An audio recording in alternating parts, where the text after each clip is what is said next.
అందరికీ నమస్కారం అండి. Welcome back to my channel.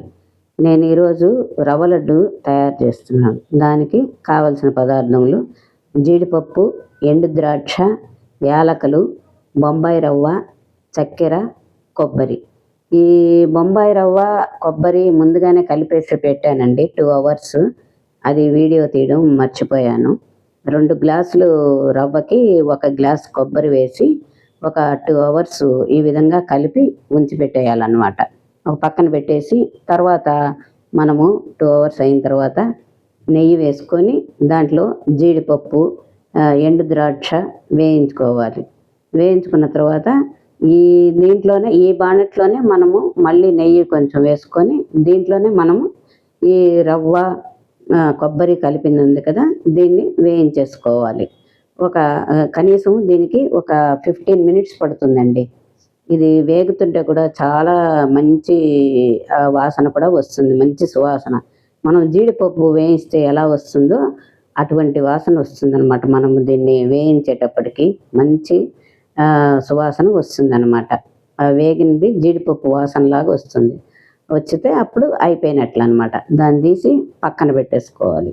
మళ్ళీ చక్కెర పాకం పట్టుకోవాలి. ఇప్పుడు నేను 2 గ్లాసులు రవ్వ వేశాను కదండి, దానికోసం నేను ఒక పెద్ద గ్లాసు చక్కెర వేశాను. కొద్దిగా నీళ్లు వేసి పాకం పట్టుకోవాలి. మరీ ముదురు పాకం అవసరం లేదండి, కొద్దిగా తీగ పాకంలాగా వస్తే సరిపోతుంది. ఈ విధంగా కనుక మనము చేసుకున్నాం అనుకోండి, రవ్వ లడ్డూలు చాలా బాగుంటాయి. మనం తినడానికి మెత్తటిగా బాగుంటుంది అన్నమాట. మామూలుగా అయితే ఈ విధంగా కొబ్బరి వేయకుండా చేసామనుకోండి, గోడకేసి కొడితే ఎట్లా ఉంటుందో అట్లా ఉంటాయి అన్నమాట, రాళ్ళలాగా ఉంటాయి. ఆ విధంగా కాకుండా మనం ఇలా చేసుకున్నామంటే చాలా బాగుంటుంది. నాకు ఆ విధంగా కూడా ఎక్స్పీరియన్స్ అయింది.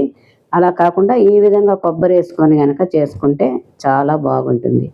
ఇది చిన్నపిల్లలు కూడా బాగా ఇష్టంగా తింటారు, పెద్దవాళ్ళు కూడా బాగా ఇష్టంగా తింటారు. దీనికి ఎక్కువ టైం కూడా అవసరం లేదండి. 20 minutesలోనే మనకు రవ్వ లడ్డు రెడీ అయిపోతుంది.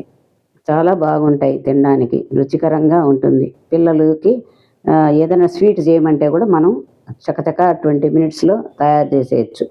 ఆ పిల్లల్ని ఉండలు చుట్టమంటే కూడా చక్కగా లడ్డుండలను చుట్టేస్తారనమాట. అంత బాగా చక్కగా రుచికరంగా ఉంటుంది. చూశారు కదండి ఎంత తేలికగా వచ్చేసాయో ఈ రవ్వ లడ్డూలు. మీరు కూడా తయారు చేసి ఎలా ఉందో నాకు కామెంట్లో చెప్పండి. అందరికీ ఈ వీడియో నచ్చిందని అనుకుంటున్నాను. Thank you for watching.